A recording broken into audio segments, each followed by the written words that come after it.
more about Franklin and its history, visit the Historical Museum at 80 West Central Street. They're open Saturday morning and Sunday afternoon. Visit their website at franklinhistoricalmuseum.org for details. A broadcasting outreach of Franklin.tv. You're listening to WFPR-LP, Franklin on 102.9 FM. And anywhere, anytime at WFPR.FM. So glad you could join us. Welcome to the wonderful world of wine. We are your hosts, Mark Lindsay and Kim Simone, exploring all things wine with you. You can find us on Facebook at The Wonderful World of Wine.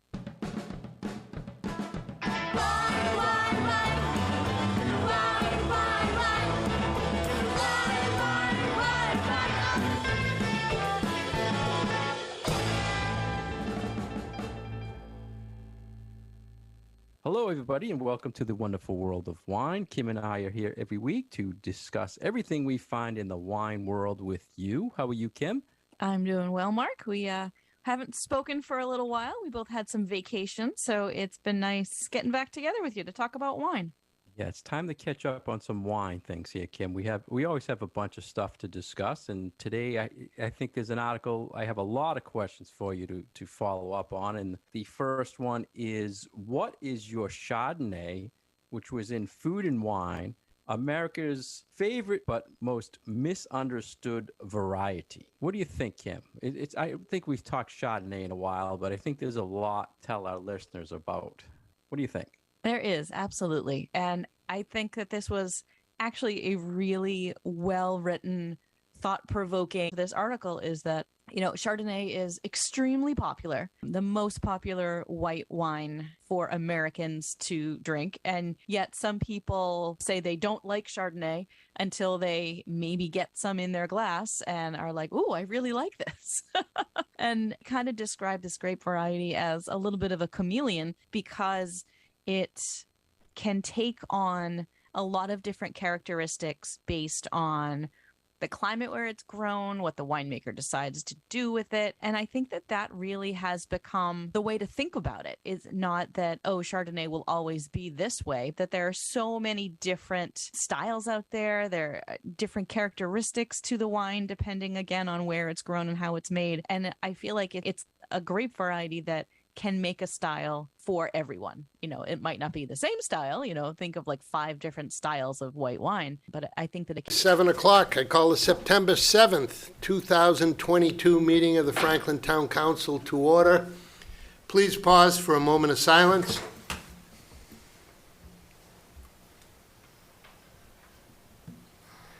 Please stand for the Pledge of Allegiance. I pledge allegiance to the flag of the United States of America and to the republic for which it stands, one nation, under God, indivisible, with liberty and justice for all.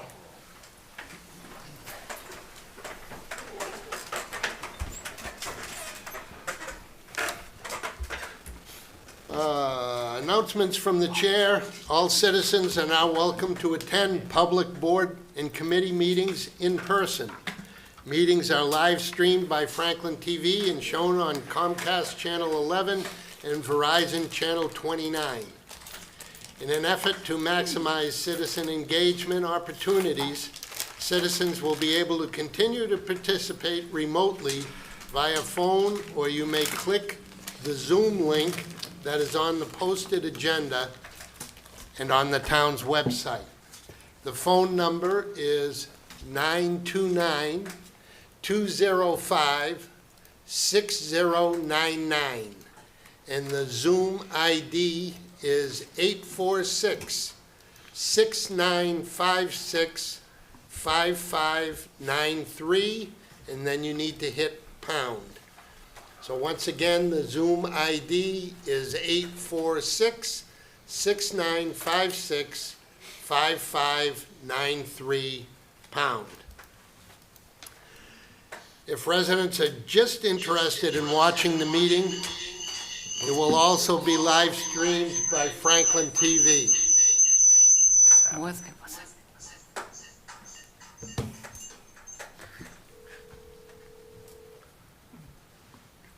All set, Alicia? Nope. Nope.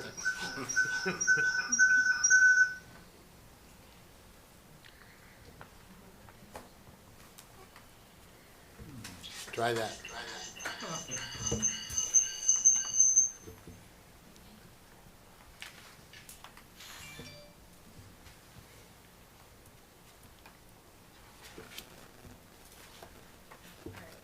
Try it again. I think we good. We know who to blame, but we're not going to tell anybody. It wasn't me this time, I swear. If residents are just interested in watching the meeting, it will also be live streamed by Franklin TV. Citizens' comments. Citizens are welcome to express their views for up to 3 minutes on a matter that is not on the agenda. The council will not engage in a dialogue or comment on a matter raised during citizens' comments. The town council will give remarks appropriate consideration and may ask the town administrator to review the matter. Is there anyone in council chambers that would like to speak on an item not on tonight's agenda?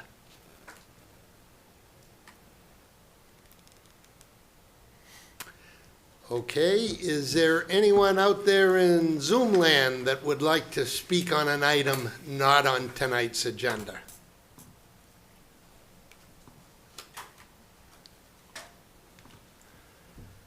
Not seeing anyone. Alicia, no. Okay, moving on. Approval of minutes. We have one set of minutes from July 20th, 2022. I'd entertain a motion to approve. So moved. Second. Motion and a second. Discussion. Additions, deletions. Seeing none, the vote will come on the motion. All those in favor signify by saying aye. Aye. Opposed? Motion carries.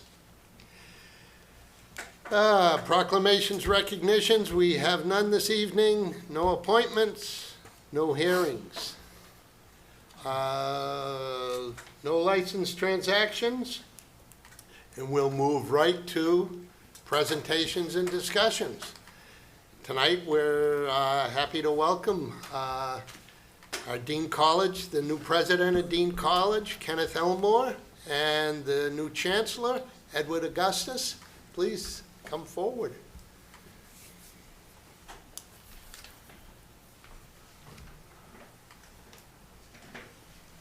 And welcome.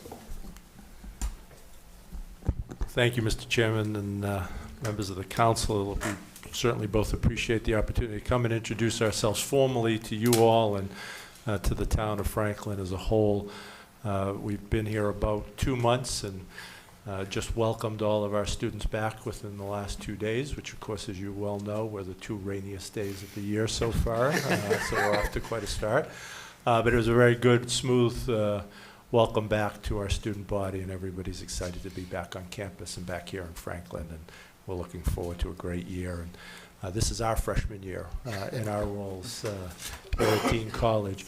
Just quickly, by way of background, prior to being named chancellor back at the end of May, I served on the board of trustees for the college for 9 years. So I've had an opportunity for these past 9 years to come to Franklin often for board meetings and, you know, attend different events on campus, and have really appreciated the relationship that the college has always had with the town, and kind of, I think, joint kind of sense of what each other do for each institution. And prior to that, I had a lot of opportunities to interact with Franklin when I served as Chief of Staff to Congressman Jim McGovern, and he had the opportunity to represent Franklin. So I spent a lot of time here with the Congressman, working with the town and the community at large on various projects. My most immediate preceding job was the city manager of Worcester for the last 8.5 years. So I know what you all deal with on a day in and day out basis, having done it in the city of Worcester for the past 8.5 years, and certainly appreciate all of the challenges that municipal government has to face and deal with, the interests that you try to balance, the voices you try to hear and accommodate, and how to plan for the future of this community. And we really want to come and just pledge to be partners with you in that journey as you try to serve the residents of Franklin and, you know, plan for the future. We want you to know that we're here to be partners with you all, to support you in any way we can, and really to make our campus, you know, open to the community. It really is a great opportunity to live close to a college campus, and all of the activities and the speakers and the events, and we really welcome you all as well as the town residents as a whole, and we want to look for ways to create more opportunities to bring people on campus to really enjoy all the things that we're offering to our students, and ways to bring our students into the community to support local businesses, to do internships, to volunteer, to support organizations, and to be good citizens, good residents of this community, and do our part. So we've had an opportunity to meet with the town administrator, who was kind enough to bring some of the department heads together and get a chance just to talk about day-to-day issues and share contact information so we all know how to get a hold of each other as issues may arise or opportunities arise, that we've kind of built those relationships. And, you know, we're hoping to extend an invitation to all of the elected officials to come to campus and get to know folks in an informal way as well before the fall gets along too far here. So again, we wanted to say thank you for allowing us to come, introduce ourselves, and just really look forward to working with you all. And I'll turn it over to our president, Ken Elmore. Well, I'm just going to say, well said, Ed. I'll take any questions you might have. Well, just by way of just quick background, I'm the liberal arts guy to this whole thing. I spent a number of years working in a big urban private university in Boston, and I too have a good understanding of what it means to run a large institution, but also something akin to a city. I, in effect, was sort of a deputy mayor of a 42,000 resident population, so I get it, and I know what you got to do and what you have to work with and deal with. I also spent some time as a lawyer, and it all has come in very handy. My specialty is law scholarship, and psychology, and I'm looking forward to also being a part of the community and engaging the community as well. It's a little quiet around here, by the way. I'm a city boy. Yeah. Me too. Exactly. Well, and we know, like, Ed and the Pawtucket Red Sox are now in Worcester, and Ed had a big part of that. This isn't broadcast in Rhode Island, is it? No, but I'll take it there tomorrow. We're just far enough away. Questions, comments from the council? Councilor Hamblin. Thank you, Mr. Chairman. Through the chair to Kenneth and Edward, right? Ed? Thank you so much for being here. I think I'm very excited to start this new relationship with Dean and the town. We do have some issues sometimes with parking and things like that, and students and with some of the students, but I feel like you want to know about it and you care about it, and I'm just really glad that you're here. I'm the chair of the Economic Development Subcommittee, and I think we can work together to kind of maybe make some other things happen as well. So thank you so much for being here. You know, No questions, just like. If I could give a Sure, comment. please. I was talking to a business owner or some residents, and one of the things that they had mentioned was they felt that sometimes Dean had a moat around it. And, you know, my whole point was, well, now it's time for Ed and I to drop the bridge, and let's extend a little bit in terms of that and not be so isolated. As Ed mentioned, we want to make sure that we are doing that kind of work to both engage Franklin, but have Franklin engage with us too. So looking forward to it. Yeah, and you know what you say is absolutely the truth. Like, I walk down the street, like I'm at the library, and then I look across into that beautiful green Right. in front of your hall there, and I'm like, should I go in there? Can I go in there? Yes. But now I'm gonna go. And you know what? I want you to come in, take your shoes off, run around that grass. Okay. Thank you, Mr. Chairman. And take a walk down Oppie Way. Yes. Councilor Frangillo. I'll just follow up on that. Thank you again for coming. I look forward to getting to know both of you better. On that note, I was going to say something along those lines in terms of there being a moat around. I was wondering, we know that we benefit from having you guys in town, right? It's a attractive space. It brings people to keep our businesses going. It brings some youth that we unfortunately lack often as residents. What are you trying to say? That I don't have many friends around here. You have friends. I love more. Yeah. But I was wondering where you guys see the value of Franklin. I mean, do you see certainly an attractive and vibrant downtown as important to your ability to attract and retain students? I would just say I think it's critical in our efforts to try to make sure we're engaging. Tomorrow morning at 8:30 on our campus, we're hosting the Downtown Partnership. I'm on the program to speak to those folks for the first time, and I know we've been good partners with that, and I think there's a lot of potential to strengthen and grow that relationship. It really should be a boon to bring 1,100 plus students to the town in the last couple of days, some of whom have got disposable income, who are going to support the restaurants and the shops here in town. And, as we have homecoming and we have our investiture ceremony later in the fall and other opportunities to bring other visitors who are going to be staying in hotel rooms, spending money, and really finding the charm of Franklin and, wanting to come back and explore and spend more time and tell other people and do those Instagram moments that spread the marketing of Franklin as a community to wider audiences. I think we've probably only scratched the surface of what is possible in terms of our relationship. In the city of Worcester, we had 35,000 college students who called Worcester home. And when I talked to developers in the city of Worcester, it was in my first paragraph. We're the home of WPI and Holy Cross and Worcester State University. And every one of them already knew that. That's why they were visiting with us, because it was an opportunity to access the talent pipeline that all of those colleges were producing, that they needed to grow their business, that they needed to compete with, folks around the world. And so I think we can play that same role here in Franklin. How do we make sure that businesses that you're trying to attract to expand the tax base and create jobs know that you've got a talent kind of pipeline right here with Dean College?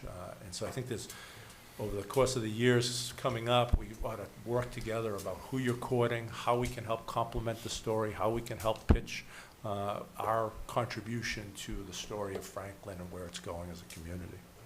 Awesome. And most certainly, from the standpoint of getting students to be here, I think that there could be a little bit of both worlds, that it's important for us as we are starting to go out in our admission cycle to talk to folks.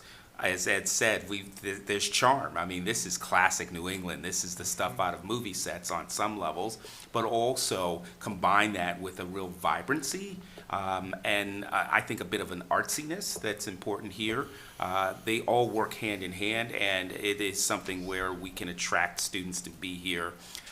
This is the kind of thing when people think of college, they think of Dean College. That's the kind of environment that they want, and we want to make sure that we got ideal academic and relevant academic programs, but also a good downtown, because we're right there, and a classic one as well. Awesome. Thank you. Thank you, Councilor Frangillo. Any other? Councilor Cormier-Ledger. Thank you, Mr. Chairman, and welcome, gentlemen. It's nice to see you both. I'm not sure if you're aware that Dean College is part of our Franklin Cultural District. It's nice to see both your heads nod. So I would love to see going forward, more opportunities for the college to really work with our cultural district, work with our cultural council, figure out ways to share arts opportunities here in town. Are you coming to the festival on Saturday? We'll be there. That's awesome. I look forward to seeing you there. I know the organizers have worked really hard expecting over 8,000 people at that event. So it's just a great opportunity to showcase how we can maybe do more, especially with all the arts programs that you have. So I just wanted to say welcome and thank you for being here, and I look forward to the future. Thank you. No, thank you. Thank you, Councilor Cormier-Ledger. Councilor Chandler. Through you, Mr. Chairman. Thank you, President Elmore and Chancellor Augustus for coming in. Got a really good vibe from you guys. We appreciate that. Because I know a lot of people have said nice things so far. I have not always been the biggest fan of Dean. So I'm glad that I feel that I can just, if we need to call you, you'll handle things. I heard you mention you had a meeting with some of the department heads. Like, the usual things that have always been a problem, the parking, the kids in the crosswalk, not stopping for that, and just the general noise for the neighbors. So I'm glad that we can call you about those things. Did anything else come up at that meeting that we should be aware of that you're working on? Or, like I was talking about the crosswalk, the parking, and just noise for the neighbors. I mean, it was a really, I think, wide-ranging brainstorming session about ways that we might work together. The librarian was there. She was very engaged with us about ideas of programming and how do we help tell our joint history together. And, are there opportunities when, you may have an overflow need or your hours at the library don't meet everybody in town's needs? We could provide some opportunities on campus for residents, and so we're going to explore all of those types of things. So I thought it was a really great kind of brainstorming session. On the issue town-gown relationship, it's always, one that ebbs and flows. You've got new students, some number of new students each year that have to be acclimated to their new sense of freedom, their new surroundings, the new expectations. I might mention that before I was city manager, I was the director of government and community relations at Holy Cross, and those of you who are familiar with the area, Holy Cross has several hundred students who live a block away from the campus in private housing, which we don't have here in Franklin at Dean. And that has often created a situation where there's a lot of folks, particularly on the weekends, migrating off campus to those off-campus homes, and there are issues with that back and forth during the course of the weekend. And we ended up getting in a very good place, and one of the tools we used is we created this Holy Cross College Hill Neighborhood Association that we hosted on the college campus every month, where all of the neighbors came, many of the elected officials from the area came, college officials came, and sometimes it was just chatting about what was going on and opportunities, and sometimes it was, hey, this is going on, we need to try to fix and solve and get ahead of. But it was that dialogue, it was that relationship, it was that regular meeting that we got to know each other, and we got to be in a problem-solving, problem-preventing kind of mode. And so it's our hope to create a similar situation where we invite some of the abutters, all of you who's ever interested, just to come and check in once a month, have a meeting, have some coffee, get to know each other, and try to be good neighbors to each other. And just like any neighbors, sometimes you rub each other the wrong way, but you try to fix it quickly, be in communication, and I think that's what we're hoping to do going forward. And lastly, this is something that I've brought up a couple times with the past president, to no avail. I wouldn't expect an answer because I don't feel like this is an ambush. Maybe you could just jot it down as something to think about. But both being from two cities, you know what the pilot program is, payment in lieu of taxes. So I'm always thinking about that, whether even if we just made some sort of arrangement where we got an electric car, anything to help the town, just something to think about. Please just jot it down. No answer expected on that right now, obviously, but thank you, and hopefully we can work well together. Sounds good. Thank you, man. Thank you. Thank you, Mr. Chairman. Thank you, Councilor Chandler. Councilor Pellegrini? Yes, thank you, Mr. Chairman. I too would like to welcome you here. We've had a good relationship with Dean College. Yes, we've had a few little flaws, as my fellow councilors have said, but we've tried to work them all out together. I love the idea of having a neighborhood get-together once a month or once every other month, just so that the neighbors feel involved with what's going on, all right, instead of them all coming here and venting to us. all right?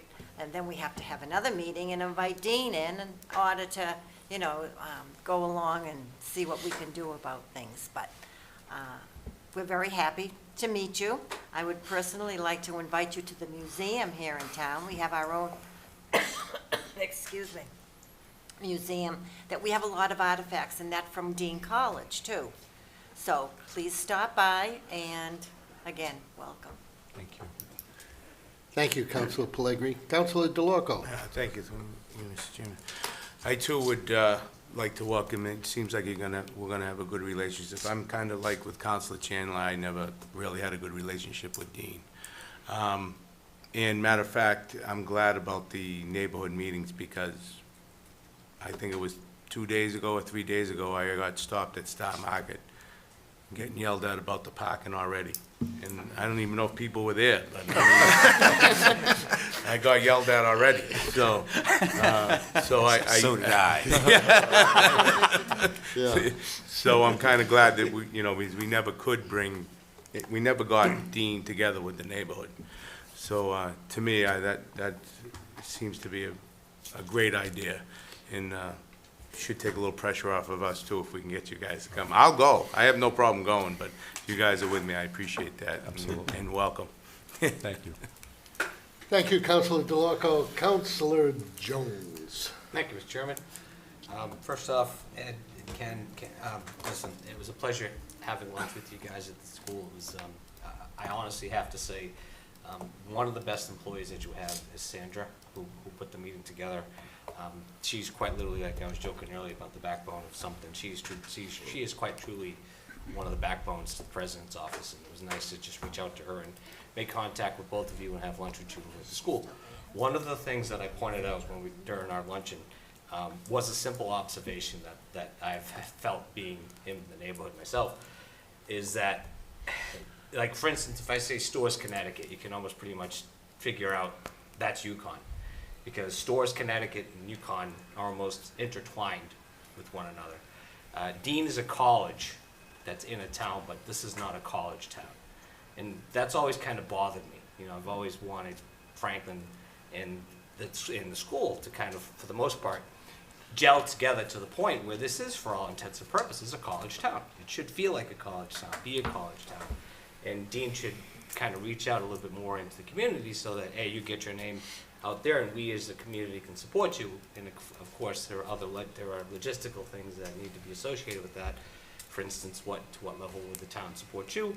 And of course, I think so eloquently as Councilor Chandler pointed out, is how well could you support us and make this relationship? Because really, Councilor DeLorco pointed out the best. This is a relationship, and I really, really hope that this is the first of many opportunities that we have as a community, as a college, to get together and discuss how we can build upon that relationship in order to benefit both. I mean, really, I had always seen so much more opportunity than had come of the past 15, 20 years. A lot has come out of the past 10 or 15 years, but I just see so much more.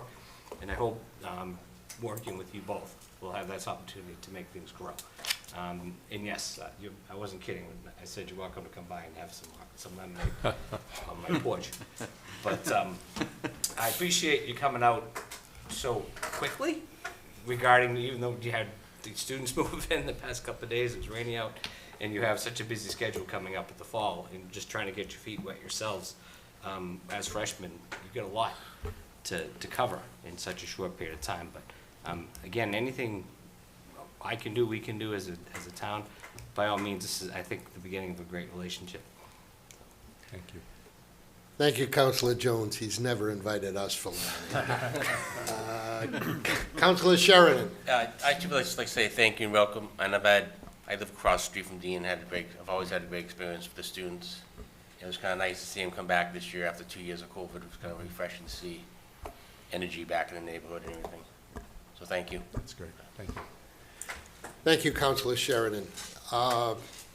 Just a couple of quick comments. I grew up directly across the street from the original science building, which is that little round building right next to the current science hall. So very familiar with Dean growing up. I think to some of my fellow counselors' points, I think in the recent past anyway, I just believe that there hasn't been that welcoming feeling at the college for the citizens. I think I did get a chance to meet with both of you a couple of weeks ago. We had some great discussions, and I think a lot of the things that you were talking about that I think are great for our community is opening the doors over there, sharing our libraries, just the opportunities that I'm not sure that many people in the community are aware of, the opportunities for our students that might be opportunities at the college. And I know you spoke of them as well. So I just see this as really a great start to what I know we all hope will be a great relationship going forward. And I know our town administrator had a couple of comments that he wanted to make, so I will. Through you, Mr. Chair, just really quickly on the point of the department heads, we brought over about 8 or 9 of the ones that really interact very closely with Dean, the chief of police, fire chief, et cetera. And I'm glad to know out of all the requests, for those in the meeting, Bruce was there, for those, the library director stuck out. Because I asked every department head to come in with maybe 1, possibly 2 things that, they thought were the high-level work we could do together. Like the fire chief has talked about building the relationship between the fire department and their paramedic program, giving the students some runs and some opportunities there, right, post-COVID. But Felicia asked for 3 or 4 things, as you would expect. 5 or 6, and they were all warmly, yeah, exactly.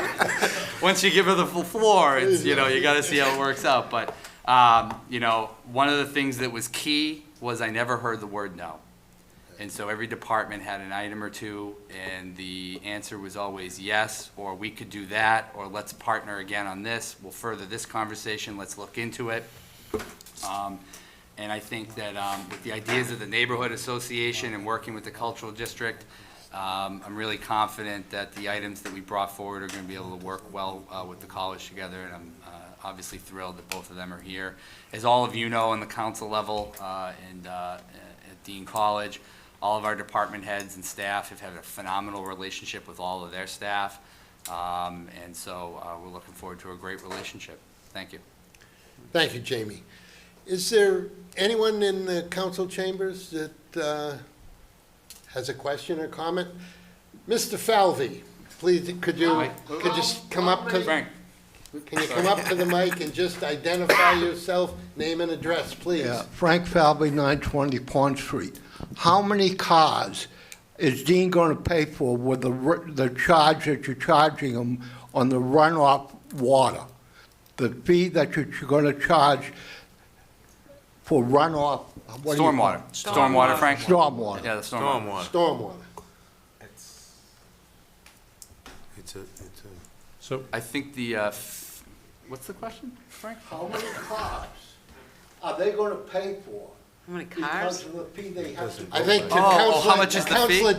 To Councilor Chandler's question about, the pilot program, and what I believe Mr. Falvey is saying is, how can they afford to do that? Approximately, the fee, estimating, so just, I'm looking over at the DPW staff. We estimate the fee for Dean would probably be around $250,000. And as we've talked about with stormwater throughout all this process, obviously that affects every property owner in town. Some of their buildings will get credits, for sure, under the credit policy, because they built the buildings well after the stormwater bylaw was put forth in 2008. So some of their facilities clearly comply, and they're very energy efficient. Some of them are obviously older, and so those buildings would obviously would not be eligible for credits. But it's roughly about $250,000. Thank you, Jamie. Is there anyone else in the audience that, in the council chambers, that has a question or a comment? Is there anyone out in Zoom land that has a question or a comment? Well, guys, you get off easy tonight. Doesn't happen often. It's good to be a freshman. Just want to say thank you very much for reaching out and asking to come before us. I think it's a great start, and I just look forward to a continued great relationship with Dean College. Thank you for Likewise. your time. Thank you all. Thank you.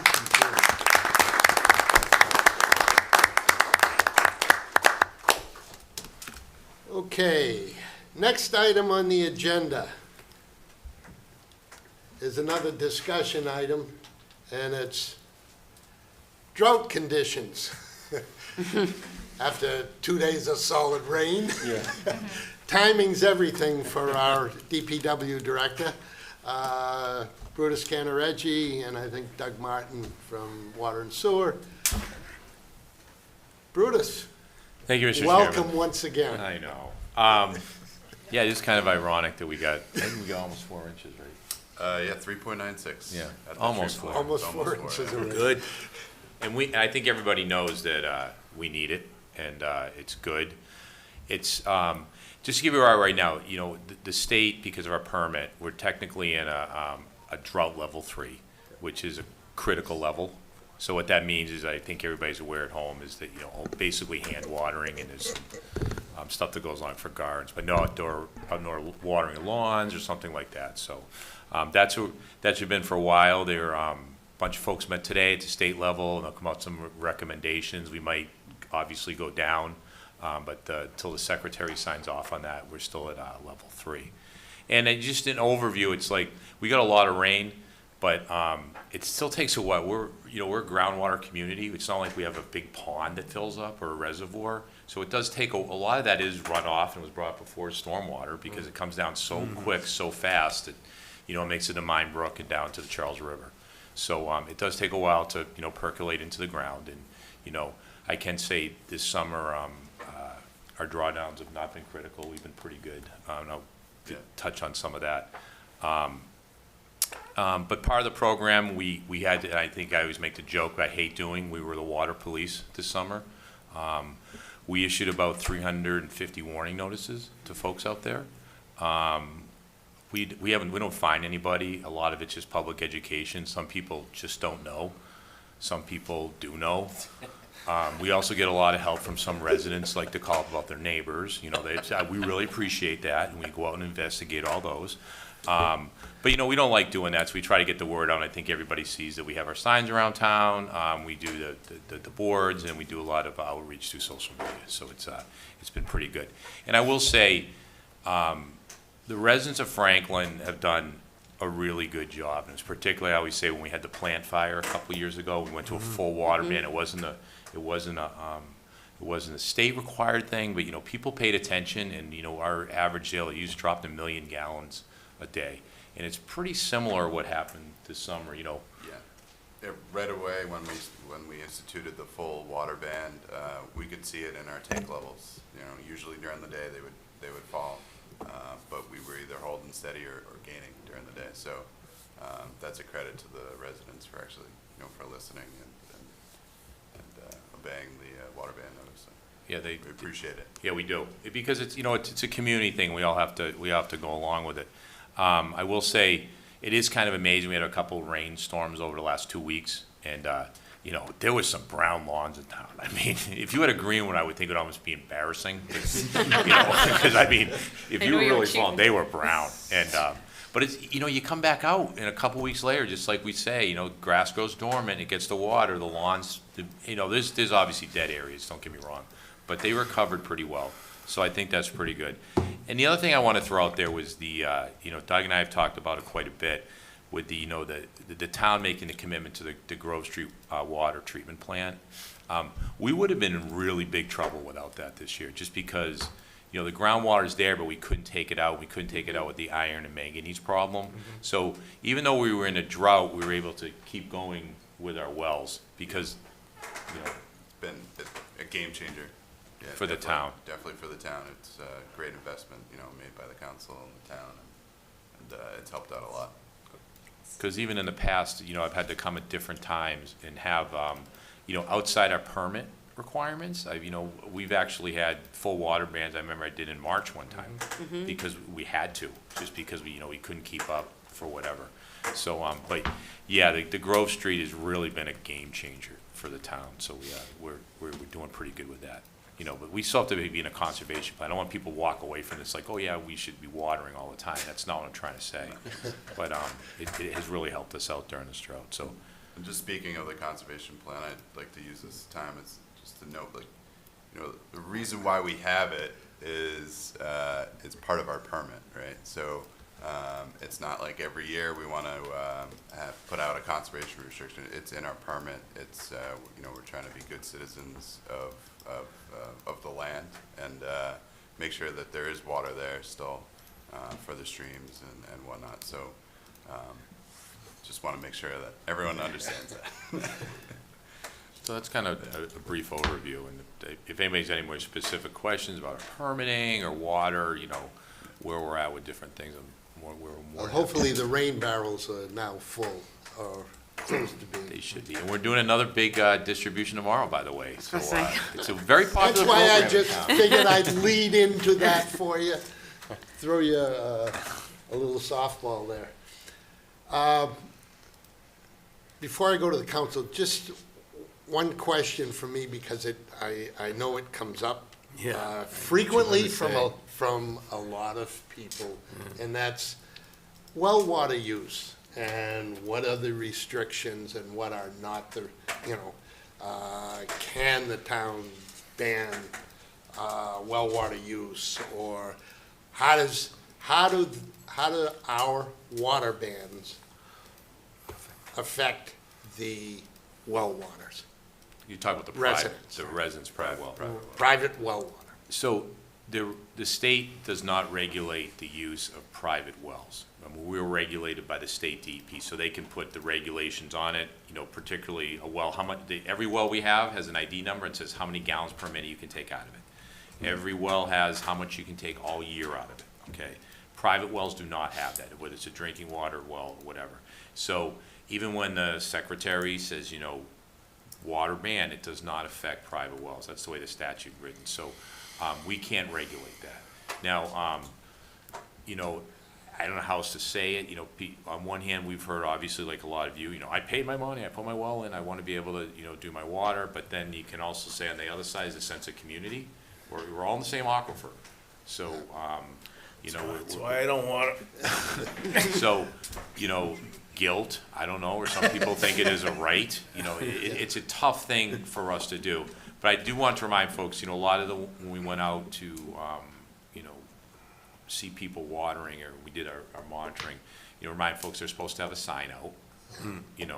Some people might take that as a scarlet letter. Yeah. Other people take it as pride, I guess that's what I'm trying to say. But, that's what we need to know, so we know. But I really have no control over them. And it's also, I have no control over the quality of water that comes out of there. They're not required to get any specific testing when they do it, so it's a different type of thing. Again, I think the moral issue part where, if there's a water ban on, it's always good to think of the entire community when it comes to that. Now, unlike Councilor DeLarco, I have a well. I don't water my lawn because then it grows and I have to cut it. So I'm with him. So me and him both. And now when you walk on it, it crunches. Questions or comments from the council? Councilor Frangillo. Yeah, thank you. I had a few questions. The first was on the idea of fines. I certainly appreciate that we're not on a hunt to fine our own residents. But I would imagine that there are repeat offenders, and frankly, I do want to use the tools that we have to make sure that people are acting appropriately and fairly, to their neighbors. Are we seeing repeat offenders, and do we ever reach a point where we are actually imposing penalties? I have issued fines before. Okay, not this year. I gotta be honest with you, most people, it's, you know, you gotta take them like, oh, I didn't know, which I personally find hard to believe, because especially like a year like this. Right. Because it was all over the news, so it was kind of like, you know, everybody knew it. But say in a typical year, we just have because of our permit, we have to do, you know, the water conservation plan, you're on your trash day or whatever. You know, some people just don't know, and I do believe that. But yes, we've had people that, yeah, you know, have gone to the third step, and we've taken them to court. Gone to the clerk magistrate about it, because then they refuse to pay, which is a whole nother thing, and it's not dealing with me, it's dealing with the court system. Yeah. So, but yeah, there are people out there, they like, you know, it is, like I said, it hasn't happened recently, like, I don't care. They wanna keep watering the lawn, here's $50 fine, fine. Go back next day, here's $100 fine, keep fining me, I don't care. And they pay it. So, but, yeah, we do use that. I just don't like to do it. I don't like being the water police. Sure. I don't like. Who does? Yeah. Well, the police department, they can do it also, but they're not raising their hand to go out and do it. They got right? The idea of this being part of our permit with the state. One of the things I've never understood about that is, are there other, like, is there a menu of options, and we chose the one that was, you know, how much more would we have to pay to have a different relationship with our water? So there was, the last time I went through the permit, you know, get a 20-year permit. That was done in 2010. Yeah, it was finished in 2000. We worked on it a number of years, yeah. And there were different different things you can go through. And one of the things at the time that we worked on, Franklin has a very unique permit that because at the time we listened to the residents with the, you know, instead of doing odd and even water ban, so we went with the trash day, 1 day a week, and we were able to condense our time of our conservation plan. So our conservation plan basically goes from Memorial Day through Labor Day, give or take, okay? Most other communities, they have to start May 1st, and they can't get out of it until the end of September. But those are two prime times people want to put new lawns in and try to fix things and do stuff like that, water it. So that's what we went through. And at the time, you know, we thought that was a very good thing to do. And I have to admit, it's been very successful. I mean, you know, through the years, most people have been very happy. It's a very easy thing to follow. You know, your trash day, you get to water. You know, if you water on your trash day once a week, you will keep your grass alive, and I think people realize that if they want to do it. So that was kind of, and then there's all the, you know, that's for the part as the conservation goes. No, that's perfect, and it's a 20-year. That's what you said. It's a 20-year. 20-year, yeah. So we're in block 3, I think, till 2024, and then 2024 to 2029 is tier or level, the next, you know, grouping. So. And one other thing about the conservation plan that Franklin is very fortunate, and one thing I fought for is because mostly all our wells are registered wells, which pre-existed permits, so they can't put the river gauge control on us. Most communities around here, if the Charles River over here goes below a certain level, you have to mandatory basically go into a tier 3. And most communities, like I know, obviously Millis, Medway, Norfolk, they all have that in their permits. So we're actually fortunate that we don't have that.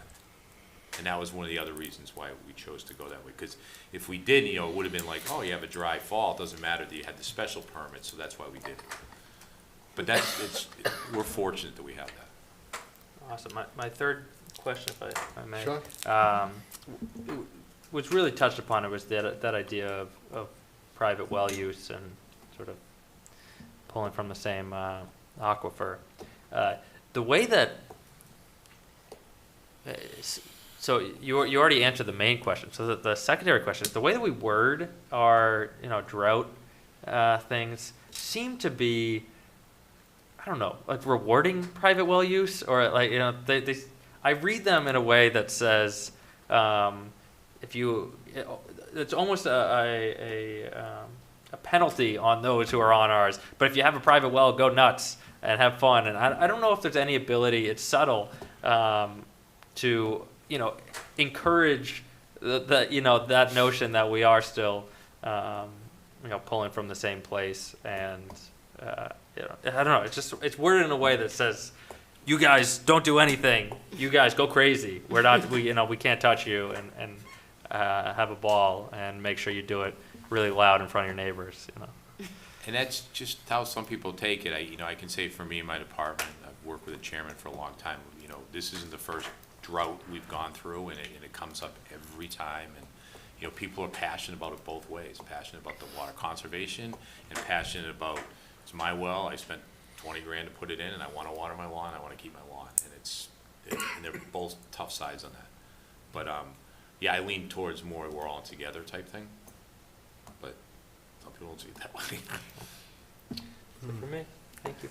Thank you, Councilor Frangillo. Any other councilors? Councilor Chandler? Oh, through you, Mr. Chairman. Hi, guys, thank you. Question I was thinking about, I know we just got those 4 inches of rain, so this isn't probably gonna be an issue right now, but we were almost at the worst drought level. Is that number 4? So last July was the wettest July on record. This past July was the third driest. Third driest. Yeah. So we went from last year wettest to this year third So, driest. say we didn't get those 4 inches of rain and God forbid we went another month with nothing. Would our drinking water actually be in danger of not being able to get to the taps? It would never be that bad. No. I'm just wondering, what would happen if we hit that? California, 19-year drought. They're looking at some serious problems. We have, if people understand at home, basically we have it's shallow wells. We basically have reservoirs that are under the ground. They're called gravel pack wells. It's gravel, the water all sits in there. And we have different areas in town that synonymous. When I talked to Doug about the drawdowns, it's basically our reservoirs going down. I've never seen it get that bad. It's more of an issue about how to get the water out of the ground. Okay. So I don't believe that we would, and if it went on for 2 years, then yeah, obviously there's a problem. But if we kept having the conditions we had, for the next couple of months, I don't believe it would be that big of an issue.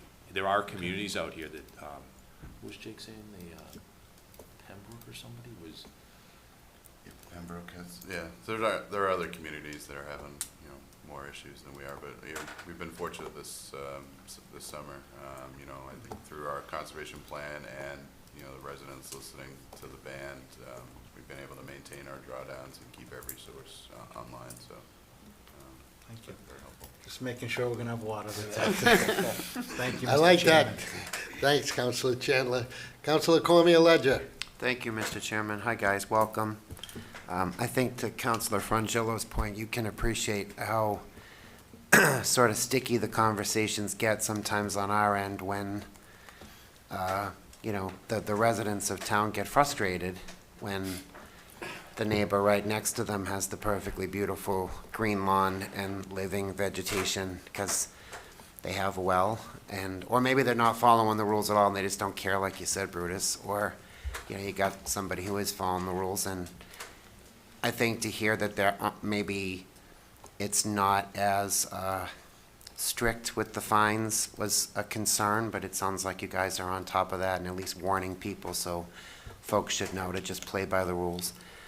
One of the questions I have that's come up but I've never really been able to answer, do we as a town through the water department have the ability to buy water if we absolutely needed to, like say from MWRA or from other sources, or is that just not a possibility? we do have some emergency interconnections with our neighboring communities. It wouldn't be MWRA, but Medway or Bellingham, Rentham, Norfolk. So if we ever needed to, we could enact those. Okay. Yeah. So it isn't a matter of money. Like if somebody says to me, I'm willing to pay more if the town would just go get it, that's not even an option, really. It's just a matter of... I mean, we never really got into a spot where we didn't have the water, so. Okay. And I think what Doug's trying to say, or maybe answer your question, we have things in place for emergency use. You know, Franklin's also uphill, if you think about it, for the most part compared to other communities. So, you know, it's a static pressure. We go back. There's only certain parts of town we can take some from Norfolk and over here.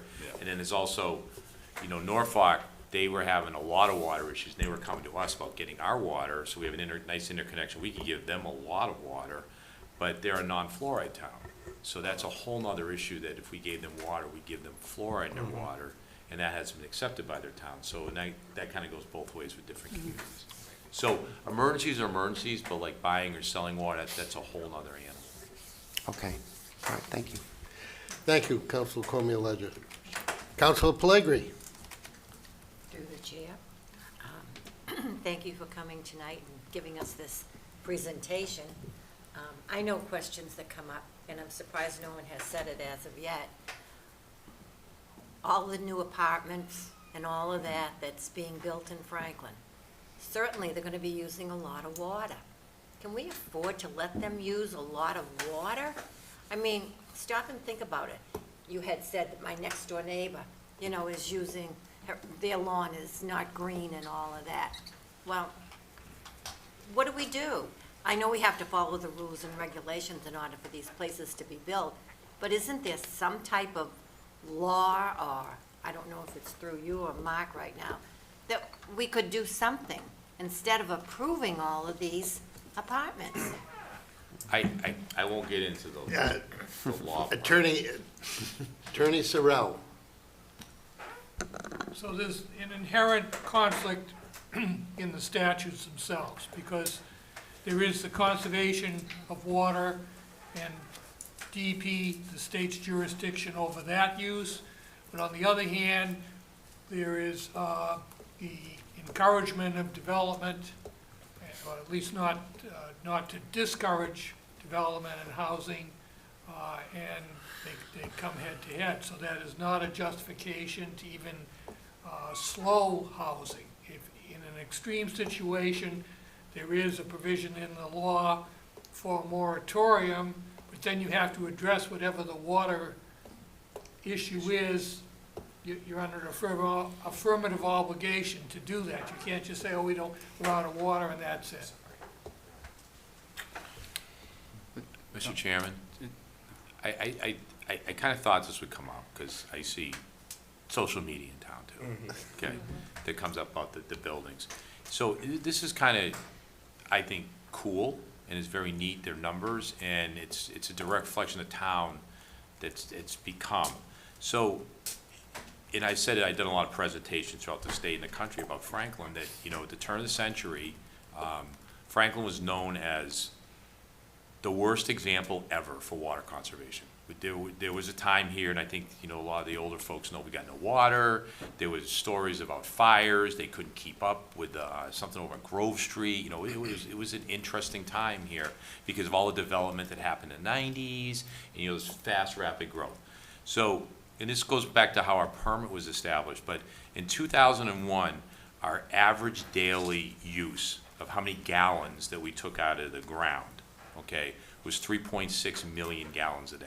Okay, it could go up to almost 7 million gallons in the summer, but on average for the year it was 3.6 million gallons a day, which you think about is a lot of water. We're using that, okay? The per capita was basically, you say, a residential unit, and there's a very complex formula that we have to do every year, and it looks into apartments, it looks into even Dean College, the dorms, you know, the restaurants, everything goes into it. But the average was basically over 70 gallons per capita, okay?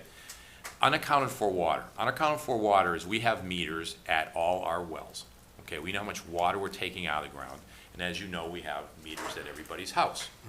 The difference between that is we used to lose 19%, almost 20% of our water. That was lost through leaks throughout the system. So we pump it out of the ground, and it never made it to where we got rid of it, and it could end up in the storm basin or it could end up somewhere else, right? So, but or it just goes back in the ground. It's lost water. And our population at the time was around 30,000 people. This is 20 years ago, okay? So 2021, the last year we did it. And so in the meantime, we had these permits, and not just for us, this is throughout the state. The state mandated that you have to be under 65 gallons. So we're at 70, you had to be under 65 gallons, or you could face fines, and you had to come up with a plan, and they could put you under a consent order, similar like we talk about the sewer, fixing it. The other part of that is you had to be below 10% unaccounted for water. So you had to get a system in place that you're allowed to lose 10% of your water. So this is where we're at now. So right now, it's kind of unbelievable, but we're at 2.4. That's where we were last year. Our average daily. Average daily. Wow. So we're using over a million gallons less than we did 20 years ago. Okay? Nice. Also, to date, we're a little bit higher than we were last year, but to date, we're at 2.5. Nice. And that's a drought, right? So per capita, we're down to 46 gallons. When I testified way back in 2008, 2009, and I used to tell before Doug and Tony Mucciarone, everybody else, I'm like, you can't put down that we're getting down in the 50s, because they're going to lower the permit on us. You know what I'm saying? Because that's who DP, they take more and more. We're down to 46. I mean, that's unheard of. That's like Boston numbers, okay? Our unaccounted for water is 6%. There's very few communities can do that. And this all goes into the investment the town has made. You know, you as councilors and council before you, our water and line improvements, our water programs, the money that we put in our system, this is really where it shows. And our population now, I know we went down a little last year, but we're around 34,000. So our population has gone up, but yes, we're using, plus a million gallons less a day. Additionally, you get to go into technology, I think, that, there's low-flow toilets when you talk about apartments. There's a lot of different things in sewer. The biggest user that we have that really drives up our average daily use is the outdoor water. That by far. So if you've asked about an apartment complex, yeah, it's a lot of people together, but they're efficiently using the water, opposed to, you have a large house that's having a big lawn. That's what really drives our water use. Yeah, it's the single family developments which would have a higher use for that same amount of people. Thank you for explaining that, because you did it much better than I think I did with some people. So hopefully they're watching this, and they're gonna understand why we don't have control over the apartments, and we do have the water, and they're more efficient in the apartments, correct? Yes. Okay, thank you very much. Thank you, Councilor Pellegrini. Councilor Sheridan. Just a quick observation. I think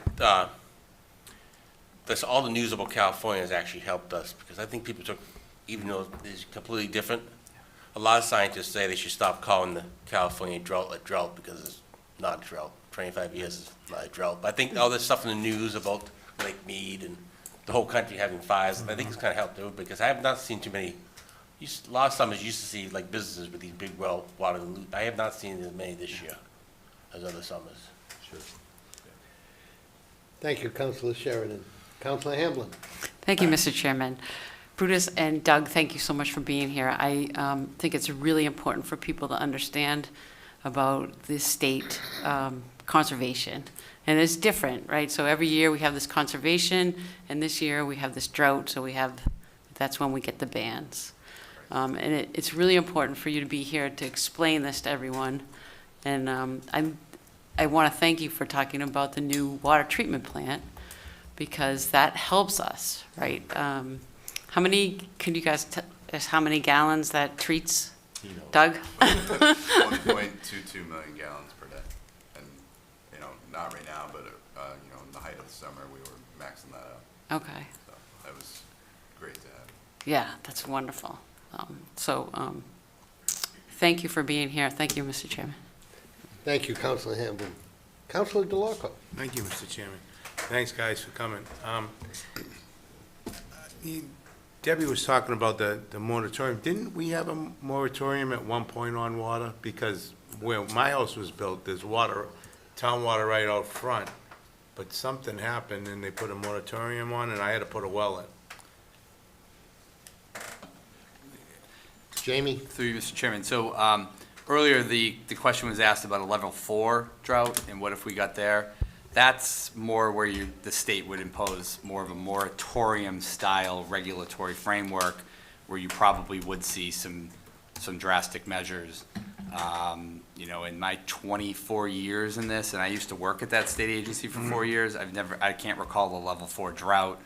It's probably come close, but there's never been, in my recollection, a statewide moratorium with a certain amount of water ration every day. I just can't remember one. I know the worst drought in Massachusetts history was in the mid-60s, and so I don't know if back then they did something.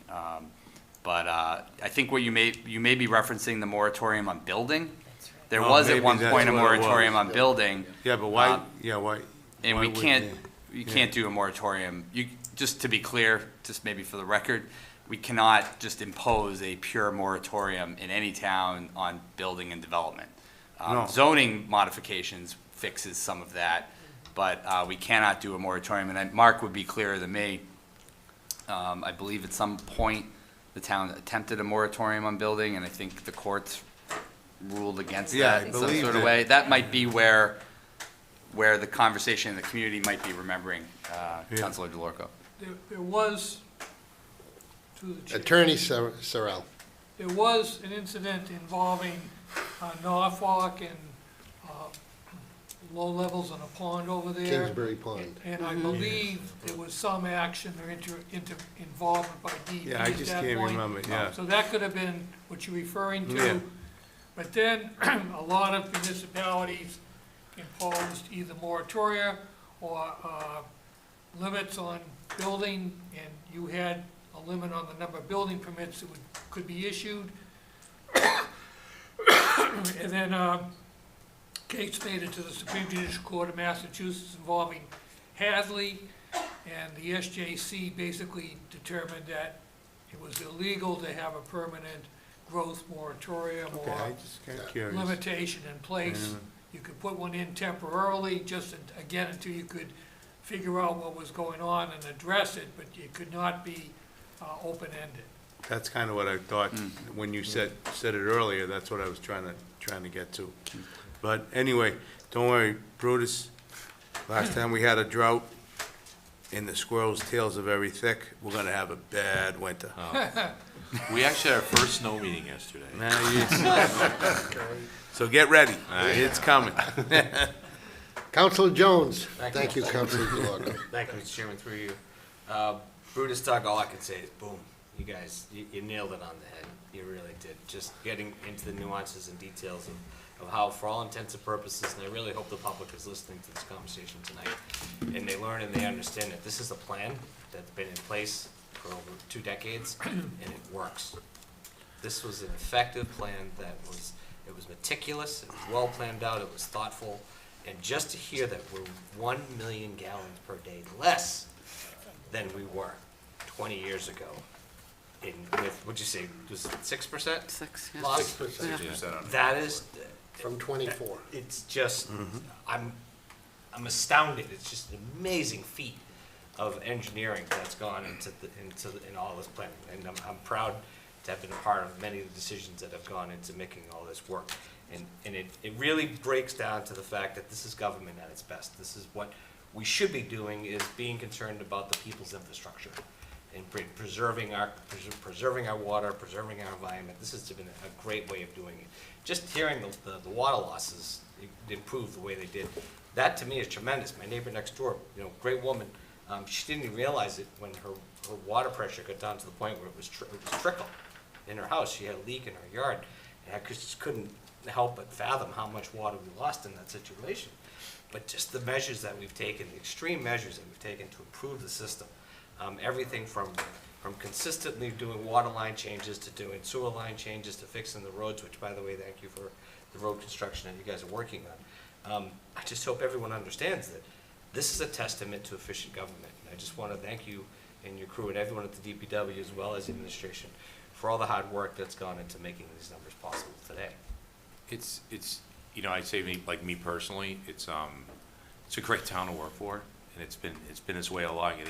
You talk about the administration, before Jamie and Jeff, and the council before it, and then the team down at DPW, and the residents. I mean, we can't do this without the residents paying attention. I mean, it is a community thing, and I just want to end on the part that I start out by saying DP. We were the role model for everything that was wrong. They hang us up all the time. They go to towns like Shrewsbury and say, Franklin did this, Franklin did this. Frank, look at it, and they use us. Most people really probably don't care at home, But I'm just telling you that Franklin is a role model. They said, these communities, you can do this, and it takes a plan, and you're right. It ain't happening overnight. It took us a long time to get here, just like the stormwater, it's gonna take a long time to get out. But, we have a plan, and, we bite off a little piece at a time. It's really starting to pay off now. Just one curious question, last question, Mr. Chairman. I'm not a hydrologist by any stretch. The first rain that we had, because it was so dry and things have been dry for such a long period of time, was that first rain have any effect on getting into the groundwater? Because it was almost like a plate where the water hit the ground and just washed off into the river. I mean, probably the vegetation, Bruce can speak to this more. It's probably very thirsty at that point, so it sucks it a lot initially, and I don't forget if that rain too was heavy. Probably a lot of it just ran off too. It depends on, the biggest thing is the soil that's there. Yeah. Obviously, sandy soil's gonna absorb a lot where our wells are, but we have, if you go north side of town, it's all clay, so it just runs off, so, I'm not a hydrologist, but I got a soil science stuff, so. I got an agriculture degree, so. So I guess right, what I'm farmers, pointing we to know. is this level of water that we've been having going to have any kind of effect on adding to the benefit of our? Definitely, I think we're still in a deficit for the year. Yeah. From a drought perspective. Good. But overall, Good to hear. Definitely helped. So. It's not the game changer. It's not like the end. That's what I was trying to get across. But yes, this storm was perfect. I mean, we've had 3 days of moisture falling. That's awesome. Thank you. Thank you, Mr. Chairman. Thank you, Great Councilor news. Jones. Is there anyone in the audience, in the council chambers, other than Steve Sherlock, that would like to? Oh. I had to, Steve. I said that to you and not me. Thank you, Steve Sherlock, Franklin Matters, Franklin Public Radio. I also, while the presentation was good and insightful, you can also listen to 90 minutes of Doug and Jake and I recording the entire, from the well all the way through to the faucet, in nice, easy 30-minute approximate chunks. And it's on their website. The links are available. You can Google podcast Franklin Matters or whatever. If not, look to the Franklin Matters. I've got the links. They'll be available there. And we go through the quality report as well, CCR, conservation report. A lot of the terminology, what that means, how the testing is done. One of the things that was insightful for me, it shook me, when they test the water, the tester can't have used a Teflon pan in the morning, potentially for to avoid cross-contamination for the PFAS testing that is done. That's the level of detail that these guys are doing on a regular basis to give us the quality of water that we have and continue to enjoy. So, thank you. Thank you, Steve. Is there anyone else in council chambers that has a question or a comment? Is there anyone out in Zoom land? I think this was everything anyone ever wanted to know about water has been tuned in. Just before we close with the DPW, I did just get a text. Is trash delayed because of Labor Day? I'm not kidding. Yes. Monday. Yes. Your trash day was Monday. Tuesday's Only Wednesday. saying. Okay. Yes, it is delayed. Delayed a day. I think the residents were looking for a call from Bruce. Yeah, they missed your call, Bruce. And everybody does look forward to that. Gentlemen, thank you very much for the very informative update. And we'll look forward to your next visit, which will probably be snow. I know. The snow presentation. Thank you very much.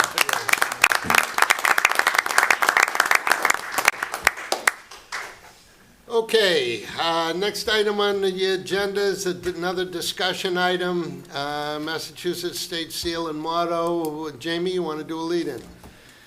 Sure, Mr. Chairman. So, as we all know, this request was brought forth by a bunch of citizens, I think, over the last couple months, and some councilors have asked for this item to be on the agenda. Just by way of a factual background, so everybody is on the same page, I put in the memo some links. I think everybody's hopefully aware of the legislative effort to change the state seal at the Commonwealth level. I tried to attach it into the memo, but for the record, a year or two ago, the legislature did set up a special commission to look at the state seal. Earlier this calendar year, in the spring, the commission did vote. Staff did some research and want to give Rep. Roy's office a huge shout out for their assistance in getting us some facts. But the commission did vote to essentially endorse unanimously changing the state seal. I know in some economic development legislation that was pending on Beacon Hill this summer, which is still pending as a matter of fact. People may have read about it in the news. It was regarding this back and forth about surplus revenue and taxes and rebates and things. People saw that in the Boston Globe or the local paper. But in that legislation, there was a lot of other stuff to deal with economic development growth in the Commonwealth.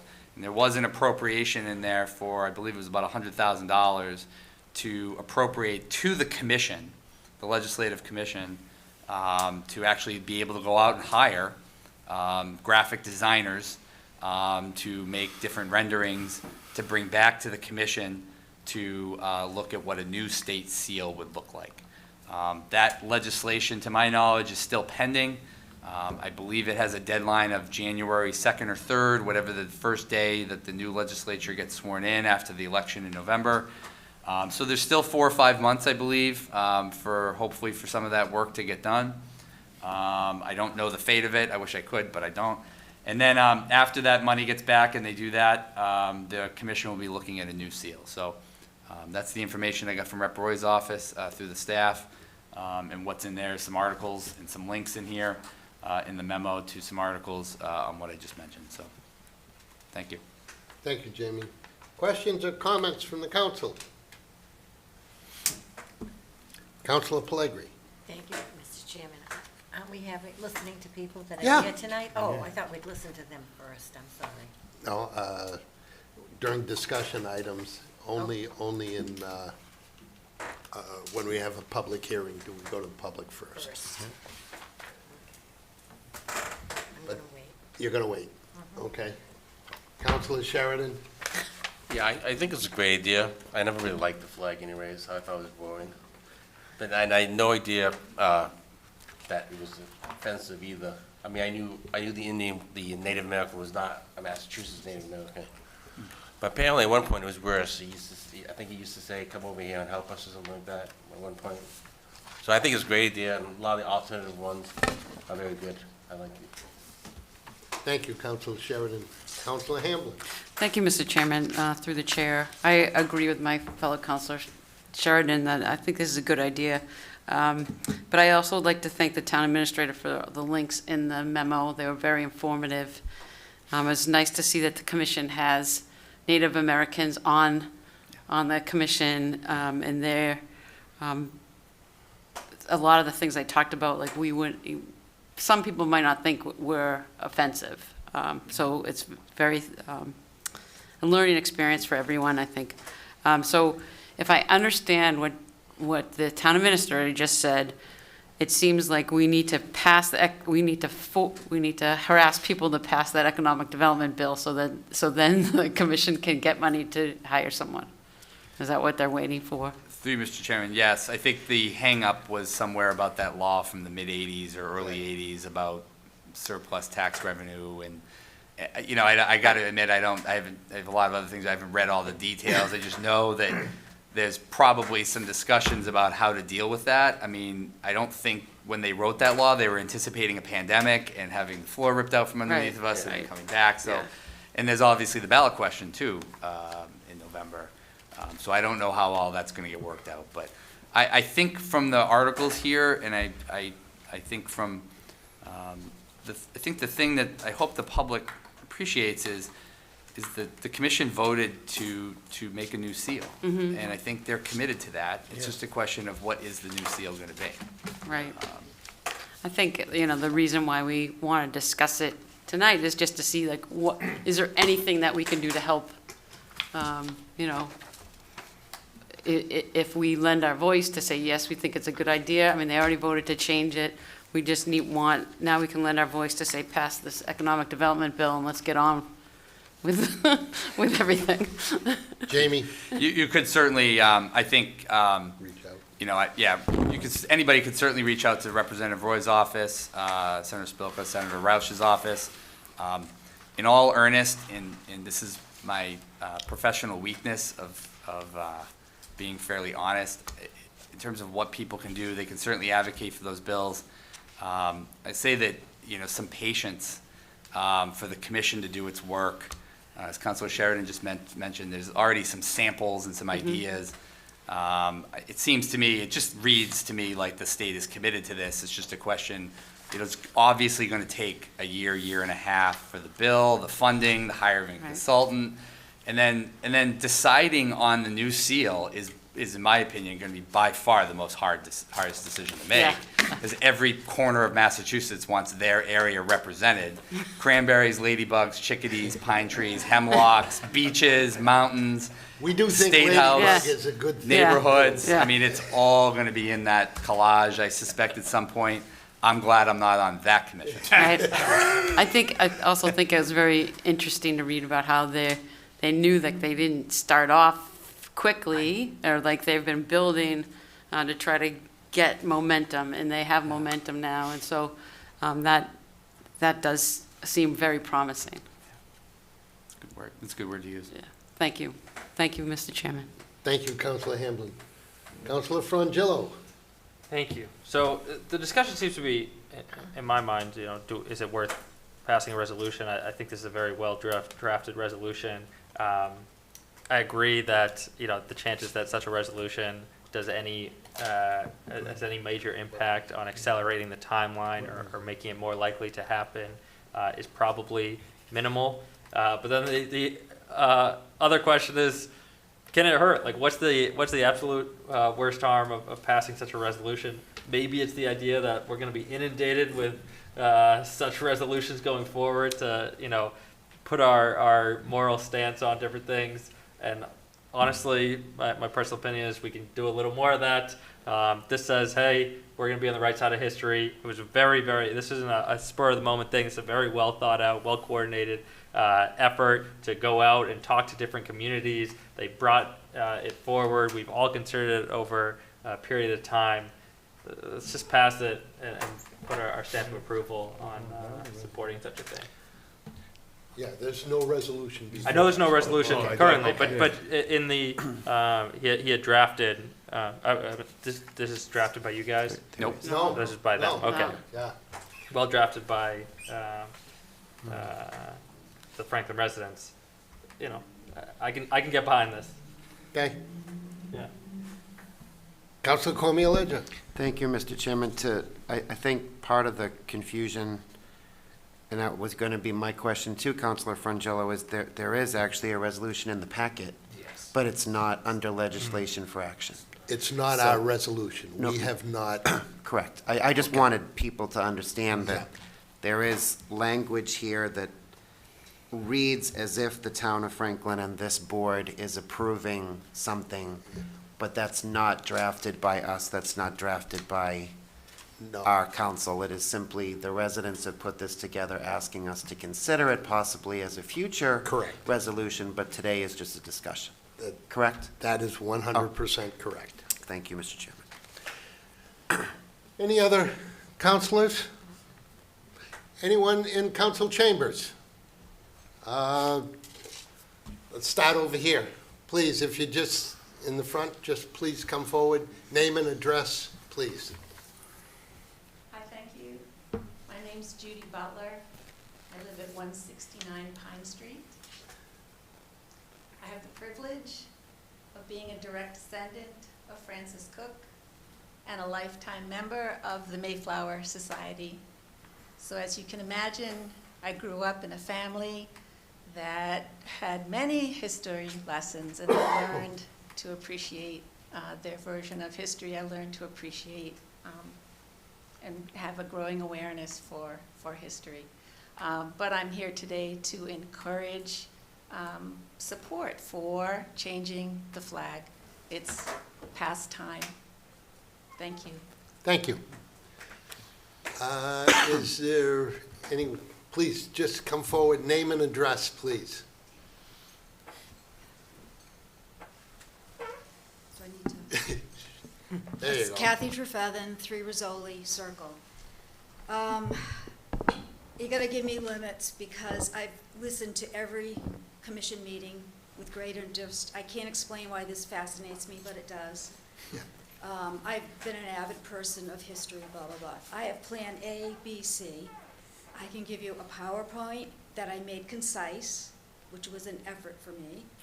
I can talk to you from my PowerPoint and not show the PowerPoint. And if this needs to be extremely brief, I can give you my, oh, it is a 3-minute thing? Yeah. Okay, so I will do my 3-minute thing. I will leave you copies of the PowerPoint. Perfect. And there's another article at the end that sums it all up and is from one of the co-chairs that's on the commission. So I do have, I want to touch on a couple points that came up. Could somebody give me a 1-minute warning? Sure, we'll be happy to. We'll give you 2 minutes, then we'll give you another. You've got 2 minutes right now. All right, so, because I gotta decide. This is a long, long, long, long, long process. It took 38 years for the bill to pass. It sounds like, okay, this could be done in a couple of months. It will not be. We're looking at years.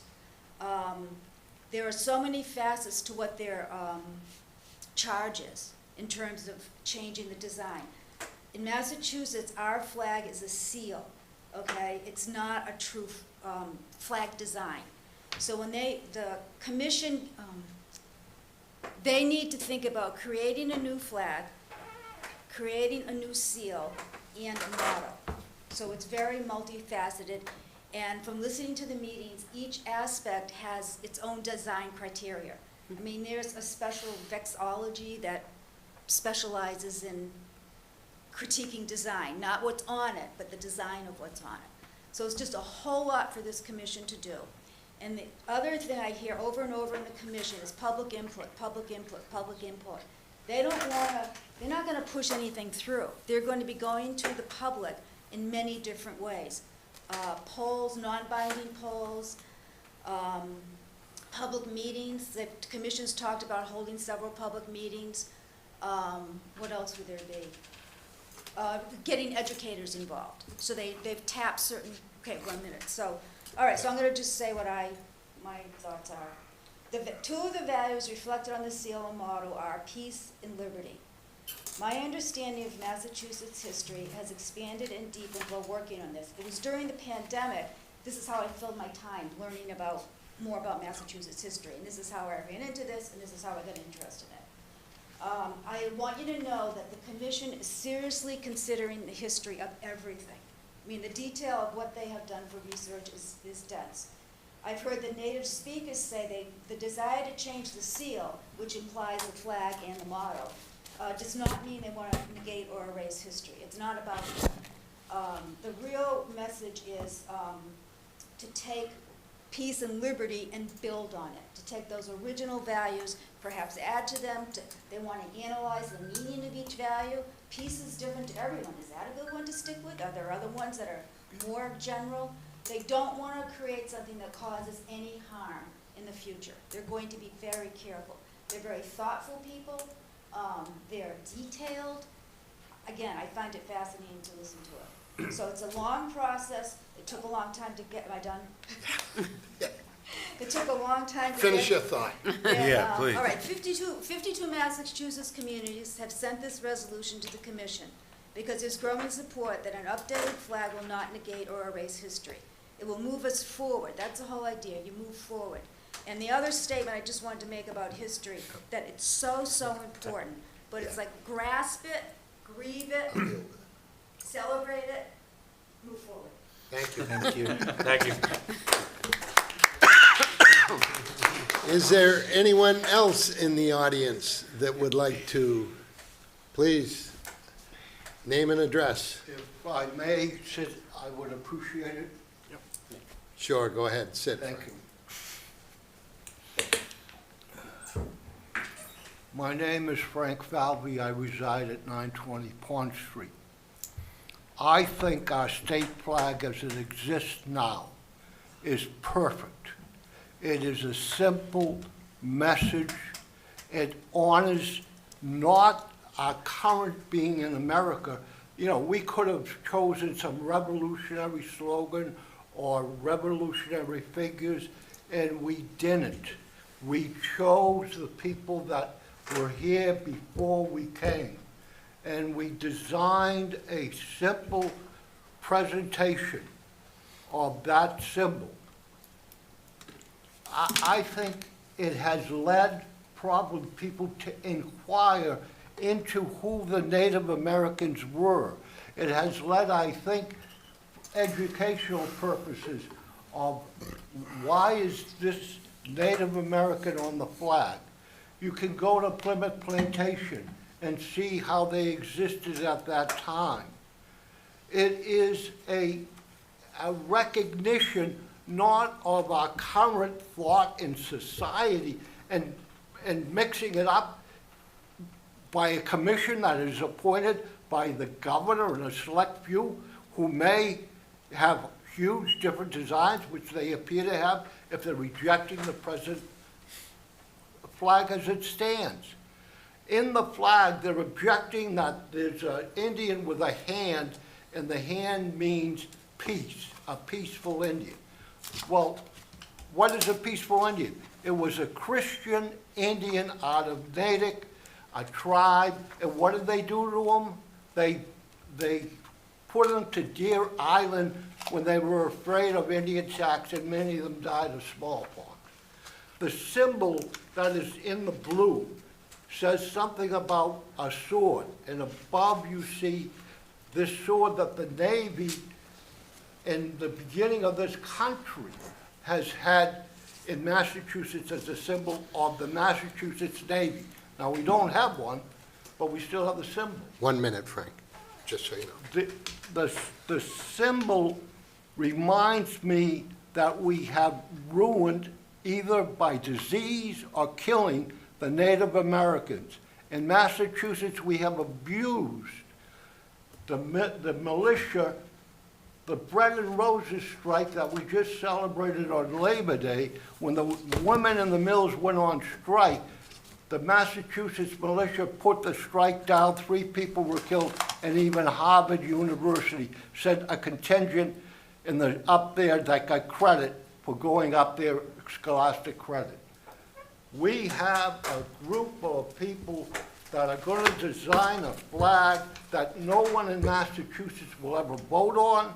Only the governor, as I understand it, probably needs to approve it. There is no way that we should be changing this flag that, in my opinion, is the best, one of the best in all of the states. Thank you. Thank you. Is there anyone else in the audience, in the council chambers, that has a comment or a question? Okay, is there anyone in Zoom land that has a comment or a question? Councilor Pellegrini, did you want to speak now? Yes. Councilor Pellegrini. Thank you, Mr. Chairman. Over the past week, I have been doing a lot of reading about the motto, the flag, and all of that. And in fact, I put a call into an individual that I was not able to talk to today, but I will certainly before the next meeting, and perhaps even have him come in to speak. I have to agree with Frank. I don't see a reason to change this flag. It was not done to deter the Indian back then. I thought it was something that it was very good that they did something like that to bring forth, you know, the background of the Indian and the militia and on all. Too much for me to grasp this past week with everything I've been going through, but Frank, I think you said it very well. And I do agree with you, and I don't believe that this should be changed, and when we bring this forward again, I will have more comments on it. This has been going on since 1898, and then changes was like so many years after that. But each mark that's on this, the star on the corner, the wording, the motto, everything has a meaning, and the meaning was back then. I was opposed to any of the statues being taken down, because that was history, okay? And history stands. If you want to do something different now, don't take away what we had. Do something and think about what you're doing and investigate it and all. And I know that they said that it's going to take years probably for this to come forward. And so far, they only have a third of the communities that, you know, have signed off on anything like this. So I'm glad we're not signing off and voting on anything, because I'd like my fellow councilors to think about it and do some research, do some reading on this, and you're going to be very surprised that it was not done against the Indian population. And I had notes, and I just, thank you, Mr. Chairman. Thank you, Council Pellegrini. Any other? Okay, we will move on to legislation for action. Our first bylaw amendment, 22-883, amendment to water system map. Second reading. Clerk will read the bylaw amendment. Thank you, Mr. Chairman. This is bylaw amendment 22-883, a bylaw to amend the code of the town of Franklin at chapter 179, subsection 179.9.1, water system map. Be it enacted by the town council of the town of Franklin at chapter 179, subsection 179-9.1, water system map exhibit A map be amended by adding an eligible location to the following. Subsection 179-9.1, water system map exhibit A. Extending a water service line from 20 Ridgeview Road for a single water service connection to the existing main on Old Farm Road. The bylaw amendment shall become effective until all conditions agreed to between the property owner and the Franklin DPW are satisfied. The bylaw amendment shall otherwise become effective in accordance with the provisions of the town of Franklin Home Rule Charter. Move bylaw amendment 22-883. Second. Motion and a second. Discussion. Jamie.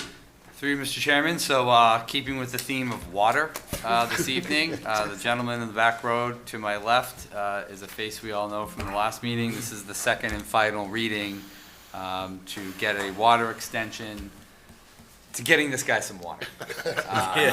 You know, he wants to capture some of the 4 inches that just came down. But in all seriousness, this is a fairly emergency situation for him and his family. And tonight we'll get that process started at the DPW by affirming that his house can have a connection. Thank you. Thank you, Jamie. Questions or comments from the council? Seeing none, the vote will come on the motion to approve bylaw amendment 22-883. A majority roll call votes required. Clerk will call the roll.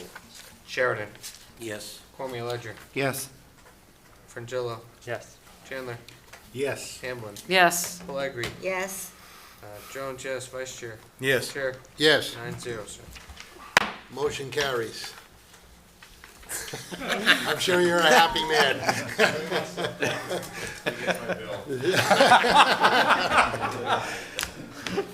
Okay, moving forward. Resolution 22-59, cable funds in support of PEG service and programming per Mass General Law, Chapter 44, subsection 53, F3/4. Clerk will read the resolution. Thank you, Mr. Chairman. Thought your tongue was going to twist there. Yeah, for a I second. know, almost. Resolution 22-59, appropriation cable funds in support of PEG service and programming per Massachusetts General Law, Chapter 44, subsection 53F and 3/4.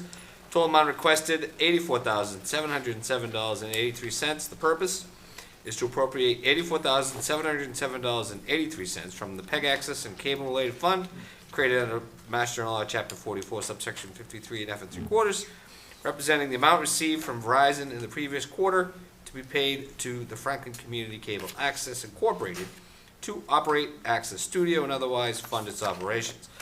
Motion be it moved and voted by the Town Council, the sum of $84,707.83 be appropriated from the PEG Access and Cable Related Fund created under Mass General Law, Chapter 44, subsection 53F and 3/4 to be paid to the Franklin Community Cable Access Incorporated to operate the Cable Access Studio and otherwise fund its operations.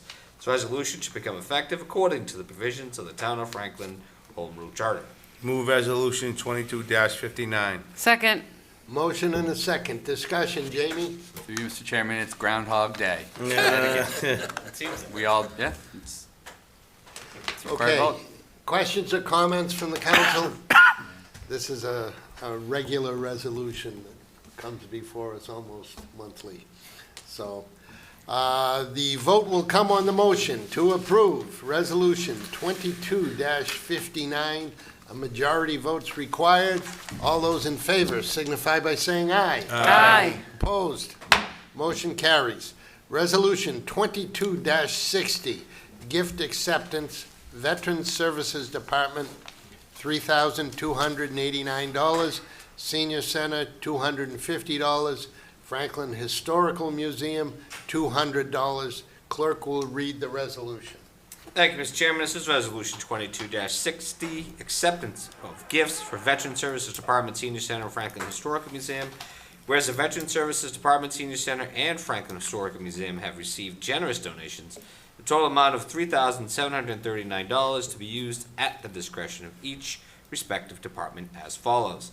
Donation summary, Veteran Services Department, $3,289, donated by the Franklin Elks Club to be applied towards the Monument Restoration Fund and used to support efforts to clean, restore, and annually maintain the monuments on the town common.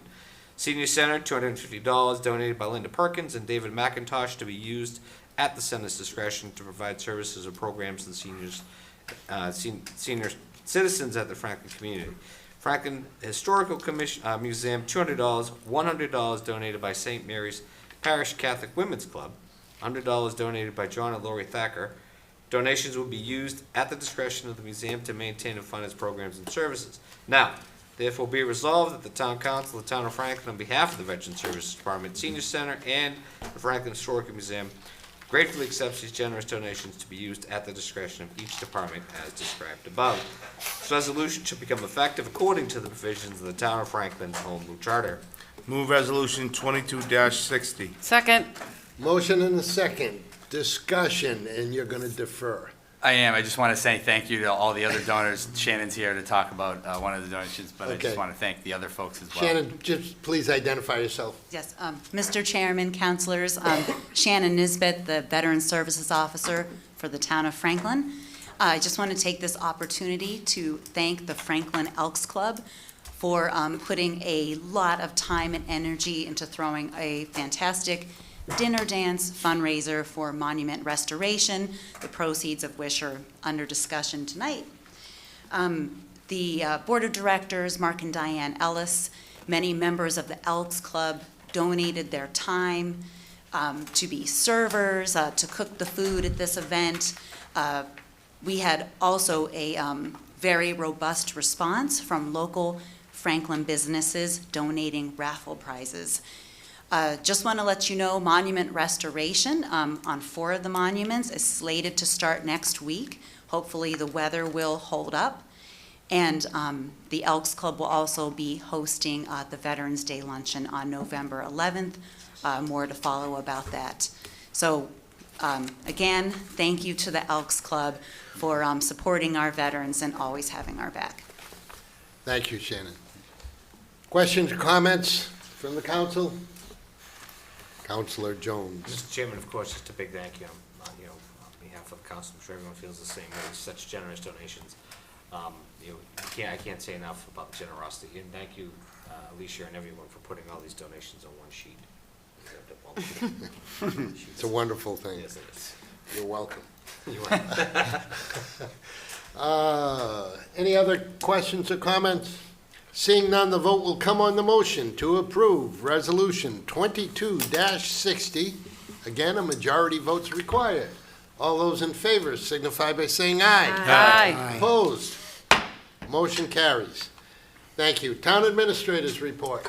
Through you, Mr. Chairman, on behalf of our illustrious town clerk, who's feeling a little under the weather this evening, she's very sorry for her absence, but wanted me at least to mention that up on the town clerk's website is the certified results of the election.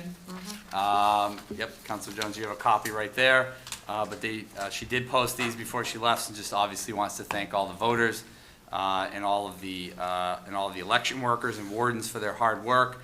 5,403 folks voted yesterday, or over the course of the election. That's a 21% ratio.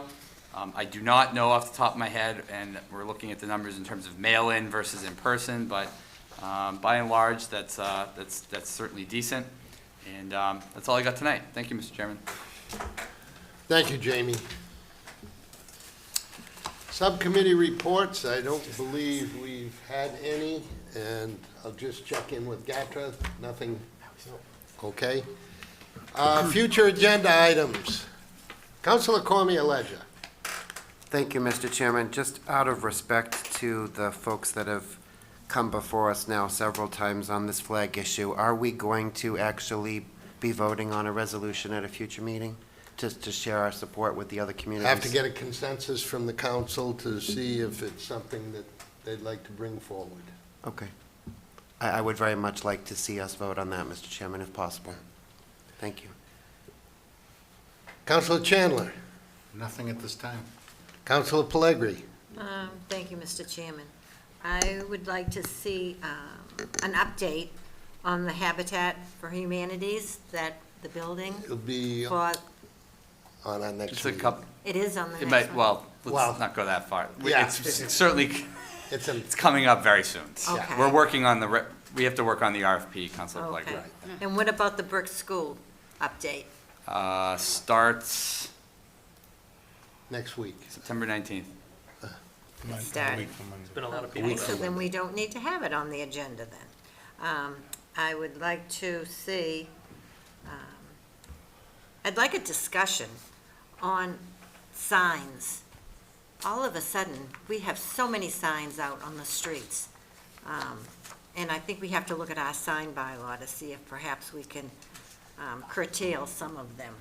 You know, it just looks like a sign alley in places all year long, not just during election time. Because I know for the elections, we have to let them put them up anytime they want. You're shaking your head, Mark. So through the chair, Sure. Unfortunately, you're extremely limited as a municipality in regulation of signage generally, and any kind of political signs in particular. So somebody can have a sign up all the time that addresses some kind of a issue of public concern. There's no ability to restrict them. And as far as a broader regulation of signage, the Supreme Court handed down a case a few years ago that is extremely restrictive of your ability to regulate that signage as well. so that means that any signs through businesses that want to just do a job in someone's yard, I thought that there was something that said in the bylaw that they could keep it up for so many days. Well, that's commercial signage. Yeah. That's what you were saying in connection with the elections and things. So Yeah, well, commercial no, I said signage, that elections, I know we can't. you have a further ability to regulate commercial signage, and we do have pretty thorough bylaw in place, but again, it's, as with the water issue before, it becomes an enforcement issue. Well, an enforcement issue, but do we want the town to look the way that it is with these signs all over the place? And no, when I say that, I don't mean election signs. No, I mean, I know that for instance, the building commissioner and his staff regularly pick up signs that are in clear violation of the bylaw and bring them in to, basically hold until the owners come to get them, but they do enforce it to the best of their ability in light of what other jobs they have to do. Okay. That's all I had for agendas. Okay, thank you, Councilor Pellegrini. Councilor Sheridan. Yeah, I would add that we should vote on that resolution since they've come in a few times. Okay. Anything else? No, that's it. Okay, Councilor Frangillo? I'd also support voting on the resolution. Okay. Councilor Hamblin? Thank you, Mr. Chairman. I would also approve, I would also like to vote on the resolution, and I have nothing further. Thank you. Councilor? That's it. That's it. Councilor Jones? Ditto. Ditto. I get nothing. You- Okay. Moving forward, Councilor comments. Councilor Sheridan? I would just like to say good luck to all the students going back to school, even students who are going off to college. Councilor Frangillo? Best day of the year in Franklin is the cultural festival. Better be there Saturday. It's a blast, and I'm really Don't looking miss forward to it. Absolutely. Thank you, Councilor Frangillo. Councilor Hamblin? Thank you, Mr. Chairman. I'd like to remind everyone that the farmers market is still going on Fridays.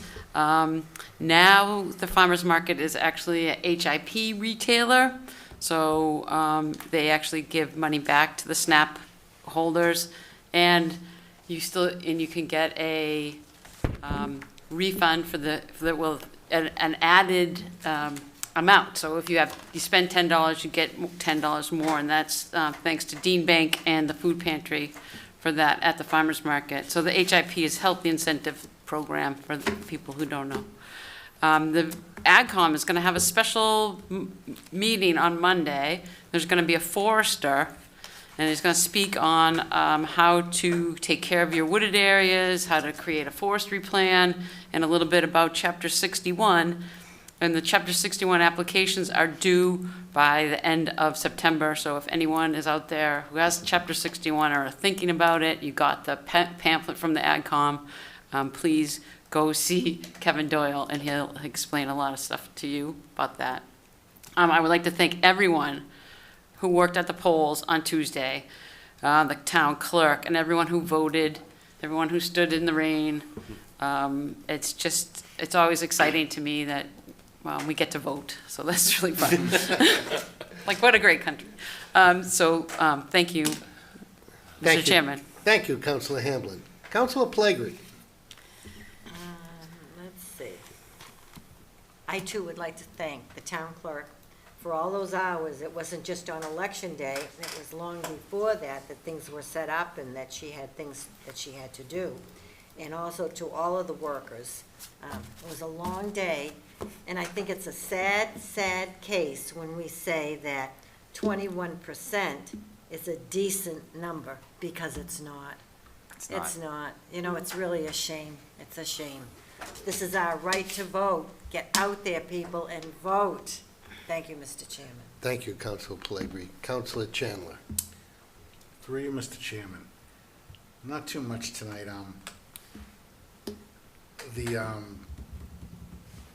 Shannon, she always thanks the Elks, but I think they need some more thanks. They're always just giving money for those vets, for doing things. It's just really great. I don't know if they get enough recognition on that.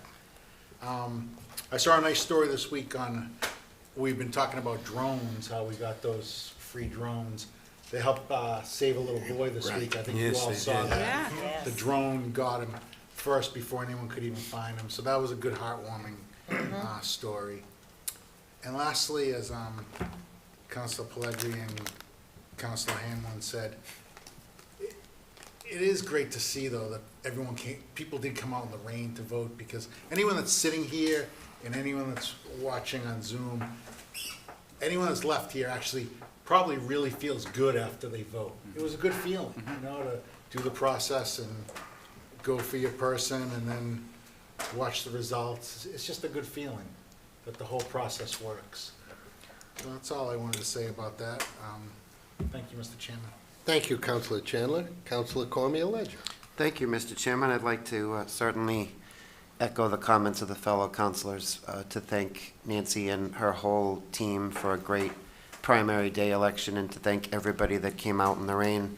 Yes, 21% is a little bit low, Debbie, but we have to look on the positive side that that's more than perhaps we've had at other elections. So mail-in voting and other options is helping get the word out and helping make it a little easier for folks. Cultural Festival, as Councilor Frangillo pointed out, is Saturday from 12 to 6 on the Common. There are maps online. I would encourage people to think about parking ahead of time. Last year, we did have over 8,000 people in attendance. So just be smart about, sort of scoping out where you're going to be and how you're going to plan your day. But there's a full lineup of entertainment and lots of activities for kids and lots going on stage. Many vendors, many community vendors this year. So thank you to all the people that have put that together. I'm looking forward to it. And finally, I just wanted to say thank you to the folks at the Town Administrator's Office and the Cultural District and the Cultural Council. We had a wonderful tour last week of Hudson and Hopkinton and really trying to discuss how to bring arts to Franklin and incorporate them possibly into our downtown area and just really think about working as a district and as a council. It was a great tour, and it was really great to see so many people coming together, working together, and really getting our heads together around how to make Franklin better, not just for the arts, but for our residents. So, thank you. Thank you, Councilor Cormier-Ledger. Councilor Jones. Thank you, Mr. Chairman. Ted, it's one of my favorite things about living downtown. I don't have to worry about parking. Such great events. I'm looking forward to the Cultural Festival. I'm truly going to enjoy that. As Patrick laughs over here, it's a great thing, isn't it, Patrick, being close? He knows. Yeah, I walked in. Right? But in all seriousness, and it's been said already, I cannot even begin to thank everyone who shows up to support the voting efforts. I appreciate the 21% voters. I honestly wish we could have more. It is pretty sad, like Debbie said, but again, on Ted's point, it's better than it's been. But everyone who shows up each election to work the polls and to help our voters out and get through, and for all intents and purposes, a very thorough and efficient manner, that is a huge undertaking. I want to thank everyone for that. And I want to thank our presenters for coming tonight. It was a great presentation by everybody. I'm just still absolutely floored by the water discussion that we had. Other than that, Mr. Chairman, I'm looking forward to a new school year coming up, and passing it back over to you. Thank you, Councilor Jones. Councilor DeLorco. Thank you, Mr. Chairman. This kind of goes out to Jamie. Jamie, I got a call yesterday on 8 Charles Drive, 6 Charles Drive, and 4 Charles Drive. Since we put the new road in, they have to go out in their driveway and use squeegees to push the water away from their driveways. So, and I did go up there. Pat Crean, you know Pat, I mean, she's elderly. She couldn't even put her barrels out because the water was so deep by the end of her driveway. So I told her that I would bring that up tonight and bring it to you, and you would check into it. And I don't know if we need to talk to the engineer or something like that, you know. So. I'll have the town engineer go out and take a look like he normally does at sites like that.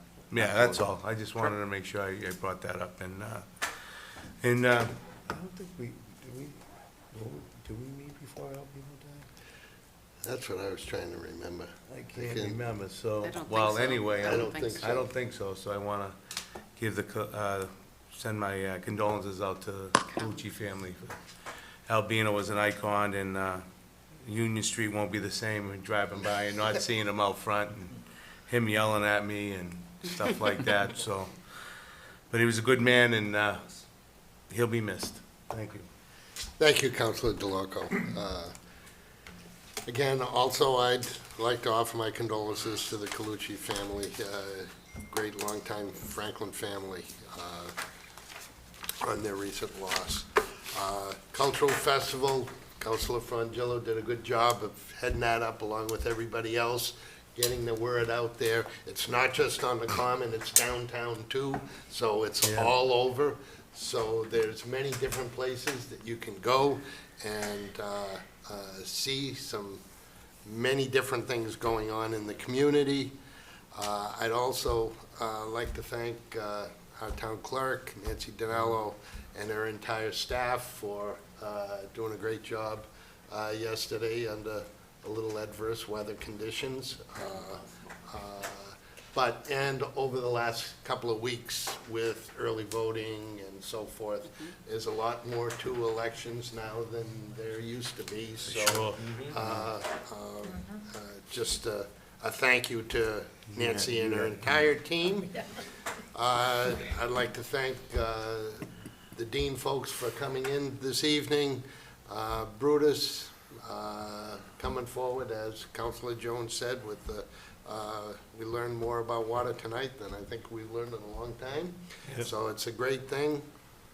And the flag piece and the people that came out to talk and voice their concerns as well as their thoughts about the changing of the state flag.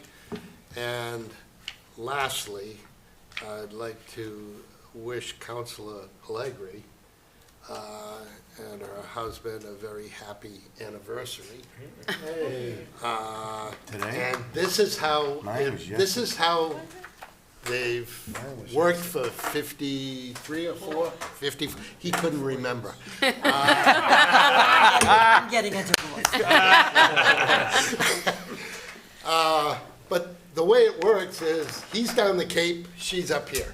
Right. So Makes it easy. it makes it easy, but certainly congratulations and happy anniversary to Debbie and Ronnie.